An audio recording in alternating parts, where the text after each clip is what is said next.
Hi guys, so as part of Carnevale week, we're going to have a look at some of the factions for the game of Carnevale. So, the Patricians. Yeah, my faction. Are the one we're going to look at. Sam, tell us who they are. Well, at the basics, they're bored nobles. These are the ruling class of Venice. And, as I said, they're bored, they're decadent, they're looking for new ways to entertain themselves. So they've gone out into the street, masked up, to participate in what have become known as masqueratas, where they go out and beat up the first group of people they come across, really. That's pleasant. Yeah, some people say that the masqueratas are being guided for some mysterious purpose, or that they're deliberately aimed at those who might seek to take power from the nobles. And sometimes they just go out there and hit people. Well, I was going to say that sort of answers the next question, which is what's the motivation really for the nobles? Entertainment. Entertainment, boredom. Yeah. Decadent. They're just plainly decadent. So basically they go out and they're going about shanking commoners.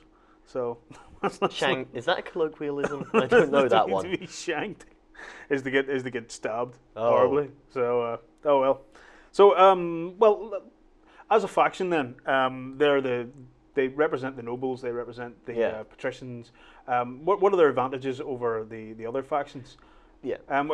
You've given me a couple of pointers here that we can go through. So better starting equipment then. Yeah. Well, as you'd expect from the ruling classes, they have the money to get the best. So you can pay. You can pay at the start to swap out basic hand weapons for pistols and swords. It makes them very versatile in combat. Yeah, well, I mean, as we noted in some of the other rules, swords are particularly good, as are pistols. Yeah. Not just because they're better quality weapons, but because they're handy. Yeah, it's nice to have these guys with their wide selection of weaponry, because it means you can make your squad more balanced for the situations. Yeah, and as well as which, they get some guys who can have additional hand weapons. Isn't it the guard who can carry additional? Yeah, the guard have a special rule. Yeah, additional weaponry, where they can buy an extra weapon and then during the game spend an action point to switch weaponry. Yeah, which of course can be a big polearm if they fancy. Yeah, so they could fire their musket and then switch to their halberd, ready for combat next time. Yeah, as we were saying, actually, that was one point we were discussing, which was potentially you could fire your musket, and then rather than spending a whole turn having to reload it, you could just swap it for another weapon, and then go toe to toe with your opponent. So then, other than that, they have cheap auxiliary characters and elite Barnabodys and nobles. Yeah, the Barnabodys and nobles are very good combat, dexterity. They're good all-round fighters. Yeah, but those are the expensive guys, aren't they? Yeah, they're 45, the cheapest or something. The leaders, pretty big in this. Captains and so on. Yeah. But then you've also got your really cheap unit fillers. My personal favourite of the whole game, the maids and the butlers. That's it. Jeeves, I'm going out on the masquerade. Grab your pistol. No, that's it. And the thing is, they're armed with pistols. Yeah. Those butlers have pistols, which is pretty good. And the maids come out with frying pans and stuff. Which we'll call hand weapons. Yeah. For the time being. But I was looking at some of the rules for the butlers and for the maids, and while they don't have a huge amount of special rules to them, or still, even that great stats. Or even that great stats. Still, they're very few points. I mean, I think Butler was 12 compared to like 45. And the nurse was 10. Yeah. And considering that the basic citizenry for the guild or the Rashar is 15. Yeah. That's very cheap. Exactly. That's you're saving points there that you can spend on some of the better equipment upgrades for the other guys. So other than that, I mean, there are other choices for the nobles as well. The Barnabodys being the main one, which we had a look at there. The sort of elite fighters, but they're also one of my favourites for the faction, and that's the syphilitic nobles. Yeah, you gotta like it. The syphilitic noble. The poor guy. The poor guy. Well, we don't know how he picked that up, but but we could guess. Must be something in the water. Must be. But this disease has been magically altered by the rift. which makes them a lot more...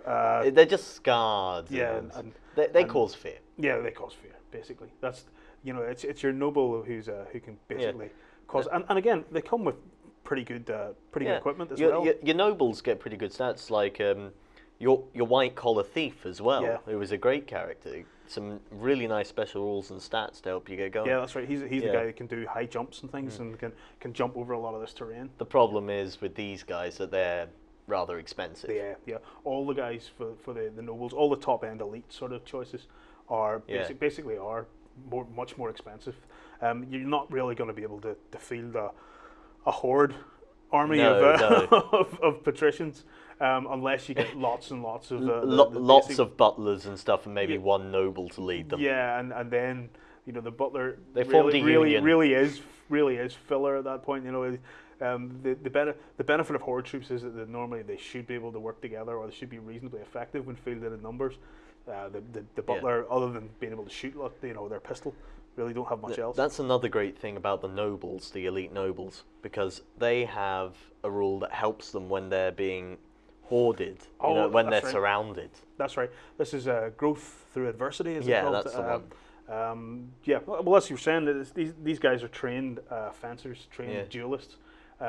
Whenever they get surrounded, they don't suffer any penalties for fighting multiple opponents, and basically can outfight a group of grunts because they are better trained. The elites are troop killers. Yeah, that's what they do. Yeah. So again, guys. Let's face it. What as part of the patricians? Why would I want to play patricians? I think they're a good balanced force to start with, and they have a lot of flavour to them as well with their because they're so good with dexterity and everything. You get a great chance to try out all of the jumping rules and fighting. They also have, I think they might have some of the only firepower in the game, apart from maybe the doctors and the like. That's it. I mean, to start with, you say, they get a good choice. If you were starting out, I suppose they would be a good one to start with, because you do get the choice of having a small army of elite guys. So we have a small force of maybe 5 or 6 elite nobles, or you can go the whole hog and have fewer nobles and lots more of the butlers and stuff like that, or of course the guard as well, who are pretty effective if you manage to field them in numbers. If you can get them in. Yeah, if you can. Now, but another great thing about the patricians is they're such characterful figures with your syphilis noble, your gambling noble, and everything. You find yourself coming up with these great backstories for each of them. Or of course you could just look at the rules and go, yeah, they're pretty awesome. So guys, that's the patricians. What's the fun in that? What's the fun in that? That's what the game's about.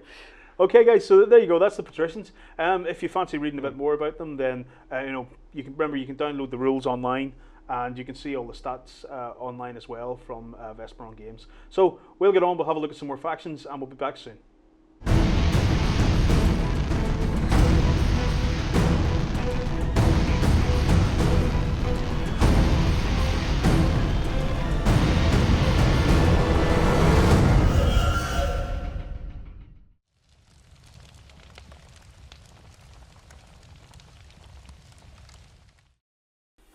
Yay, I'm in Carnevale week!